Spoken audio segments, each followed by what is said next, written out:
1976 Chowchilla kidnapping that left 26 schoolchildren buried alive. In July 1976, 3 men abducted a school bus full of children in rural California in an attempt to hold them for ransom, but then the students and their bus driver dug their way to freedom. In July 1976, dozens of parents in rural Chowchilla, California, faced their worst nightmare when their children went missing. A school bus carrying 26 students mysteriously vanished on the way back from a summer field trip, and 3 wealthy young men were the top suspects. Frederick Newhall Woods IV and Richard and James Sheenfeld were soon behind bars for what had become known nationwide as the Chowchilla kidnapping. Thankfully, all the children and their bus driver returned home 36 hours after they were abducted, safe but traumatized. The 3 masked men had hijacked the school bus, transferred the captives into prison vans, and buried them alive in a cargo truck at a quarry 100 miles away. Ed Ray and 26 children were abducted at gunpoint by Frederick Newhall Woods and his 2 accomplices from a school bus in rural California. For a grueling 16 hours, the bus driver and one of the oldest students worked tirelessly to free themselves and the other children from the makeshift prison before they ran out of air or the roof of the truck collapsed in on them from the weight of the dirt above. Their miraculous escape made national headlines, but their abductors were still on the loose. When police finally caught up with the perpetrators, they were stunned. 3 young men from extremely wealthy families had meticulously planned and carried out the kidnapping. Also, they could demand a $5 million ransom to pay off the debts. And now, more than 40 years later, all 3 will soon be walking free once again. Inside the horrifying Chowchilla kidnapping. On July 15, 1976, 26 children ranging in age from 5 to 14 boarded a bus driven by 55-year-old Frank Edward, Ed, Ray for a summer field trip to a local swimming pool. Around 4 p.m., as Ray was driving the students home, a white van suddenly pulled in front of the school bus and came to a stop in the middle of the road. 2 men boarded the bus wearing pantyhose over their heads and carrying sawed-off shotguns. One of them took over the wheel while the other held Ray at gunpoint. A 3rd man followed the bus in the van that had barricaded the road. Larry Park, who was just 6 years old at the time of the Chowchilla kidnapping, later said, "Where their eyes were, it almost looked hollow. It was like looking at death." After driving a short distance, the men brought the school bus to a stop in a dry riverbed surrounded by bamboo and tall brush, where another van was waiting. They ordered Ray and the children into the back of the 2 vans, which had been converted from prison transport vehicles. The windows had been painted black, and the insides were lined with wood paneling to keep the children from seeing out or being heard. The kidnappers then drove the 2 vans around for 11 hours, finally stopping at a quarry 100 miles away in the town of Livermore. They forced Ray and all of the children down a ladder and into a moving truck they had buried 12 feet underground. Jennifer Brown Hyde, another victim of the Chowchilla kidnapping, vividly remembered being ushered into the deep, dark hole at gunpoint. "I felt like I was an animal going to the slaughterhouse." Once all 27 members of the group were inside, the kidnappers put a heavy piece of metal and 2 100-pound industrial batteries on top of the entry they'd cut into the roof of the truck, filled in the rest of the hole with dirt, and left the scene. While the men had equipped the van with fans and mattresses, carved makeshift toilets into the wheel wells, and provided bread, peanut butter, and water. Ray knew he and the students wouldn't survive long if they ran out of air. So he and 14-year-old Michael Marshall got to work. How 26 children escaped from their underground prison. Inside the prison bunker, Ray and Marshall worked quickly to find a way out. The fans had stopped working, and the roof of the moving truck was beginning to cave in. Determined to save all of the children, the bus driver and the oldest student acted quickly. Hyde was just 9 years old at the time of the kidnapping, but she still recalls the panic that set in at that moment.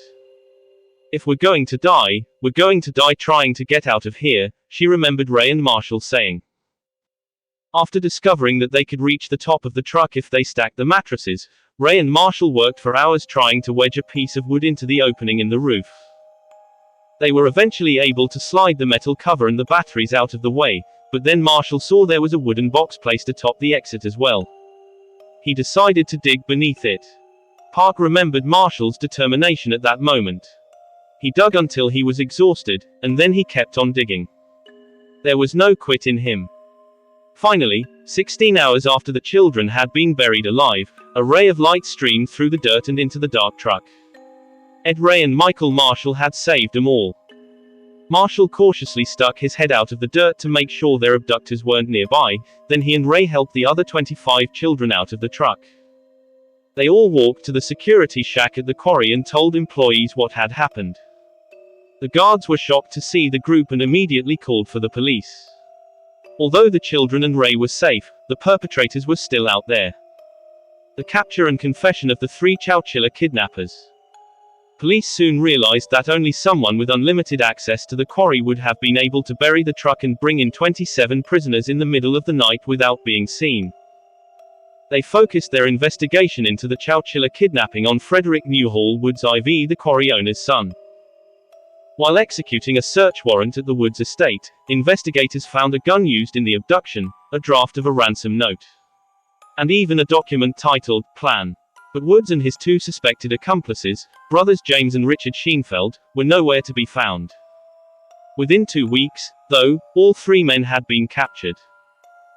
Richard Sheenfeld turned himself into authorities 8 days after the kidnapping. His brother was captured in Menlo Park, California, not far from the quarry. And Frederick Newhall Woods was arrested in Vancouver, Canada, after fleeing the country. The story soon began to unfold. According to the Associated Press, the men had kidnapped the children because they were deeply in debt and planned to ask for a hefty ransom. We needed multiple victims to get multiple millions, and we picked children because they are precious, James Sheenfeld said at a 2015 parole hearing. The state would be willing to pay ransom for them. And they don't fight back. They're vulnerable. They will mind. The men had planned the Chowchilla kidnapping for over a year, tracing the bus route, converting the prison vans, creating the underground bunker, and even building a lead box to put the ransom money in, just in case police placed tracking devices in the cache. But though the first part of their plan went off without a hitch, everything went awry when they tried to phone in the ransom.